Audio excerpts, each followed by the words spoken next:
एक बार जब चेक जारी कर दिया जाता है तो उसकी वैधता आमतौर पर 3 महीने होती है। इसका मतलब है कि जिस तारीख को चेक लिखा गया है उस तारीख से अगले 3 महीनों के भीतर ही चेक को बैंक में जमा किया जा सकता है। यदि 3 महीने की समय सीमा के बाद चेक बैंक में जमा किया जाता है तो वह चेक अमान्य हो जाता है और बैंक उसे स्वीकार नहीं करेगा। अगर कोई चेक बाउंस हो जाता है यानी बैंक भुगतान करने से इनकार कर देता है तो इससे संबंधित कानूनी प्रक्रिया शुरू की जा सकती है। सबसे पहले चेक बाउंस होने के बाद आपको बैंक से चेक रिटर्न मेमो प्राप्त होता है जिसमें अस्वीकृति का कारण लिखा होता है। इसके बाद आपको चेक जारी करने वाले व्यक्ति को कानूनी नोटिस भेजना होता है। ये नोटिस चेक बाउंस होने के 30 दिनों के भीतर भेजना अनिवार्य है।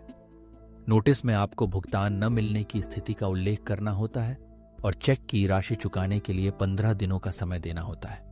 यदि नोटिस भेजने के बाद भी चेक जारी करने वाला व्यक्ति 15 दिनों के भीतर भुगतान नहीं करता है तो आप उसके खिलाफ अदालत में मामला दर्ज कर सकते हैं। इस केस को दर्ज करने के लिए आपको नोटिस भेजने के 15 दिनों के बाद से 30 दिनों के भीतर ही शिकायत दायर करनी होती है।